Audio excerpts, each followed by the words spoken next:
Sejarah agama Katolik masuk ke tanah Batak erat kaitannya dengan perkembangan misi Kristen di Indonesia pada abad ke-19. Pada masa itu, agama-agama Kristen, termasuk Katolik dan Protestan, mulai diperkenalkan oleh misionaris dari Eropa. Berikut adalah rangkuman sejarah masuknya agama Katolik ke wilayah Batak. 1. Awal misi Katolik di Nusantara. Agama Katolik mulai diperkenalkan di Indonesia oleh misionaris Portugis pada abad ke-16, terutama di wilayah timur Indonesia seperti Maluku. Namun, misi Katolik baru mencapai tanah Batak pada abad ke-19, setelah wilayah ini mulai terbuka bagi bangsa Eropa dan aktivitas misionaris. 2. Kedatangan misionaris Katolik. Misionaris Katolik pertama yang tercatat memasuki wilayah Batak adalah Pastor Frans van Sils dan Pastor Joseph Schiffer dari Ordo Serikat Yesus, Jesuit, pada tahun 1934. Mereka tiba di daerah Barus, di pantai barat Sumatera, yang memiliki sejarah panjang sebagai pusat perdagangan. 3. Tantangan awal.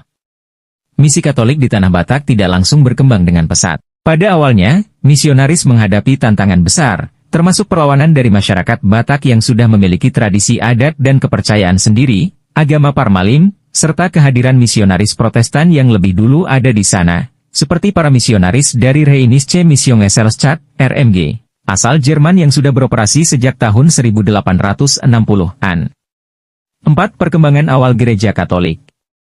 Meskipun menghadapi banyak tantangan, para misionaris Katolik terus berusaha memperkenalkan ajaran Katolik kepada masyarakat Batak. Salah satu perkembangan penting adalah pada tahun 1935, ketika Pastor Johannes van Diepenbos, SJ, misionaris dari Belanda, mulai bekerja di daerah Balige dan membangun hubungan baik dengan masyarakat Batak.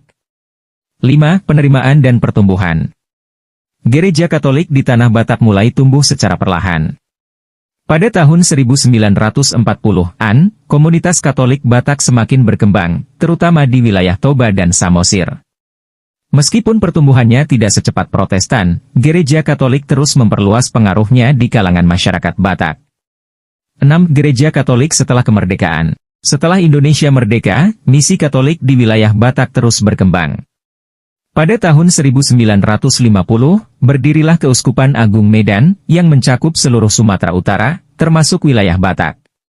Gereja Katolik mulai membangun sekolah-sekolah dan rumah sakit untuk melayani masyarakat, yang memperkuat kehadirannya di wilayah tersebut. 7. Pengaruh hingga kini.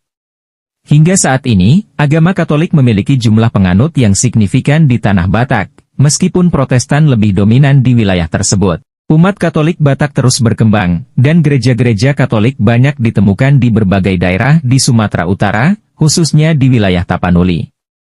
Dengan demikian, agama Katolik memiliki sejarah panjang dan kompleks di Tanah Batak, yang melibatkan usaha misi, perlawanan budaya, dan interaksi dengan agama-agama lain.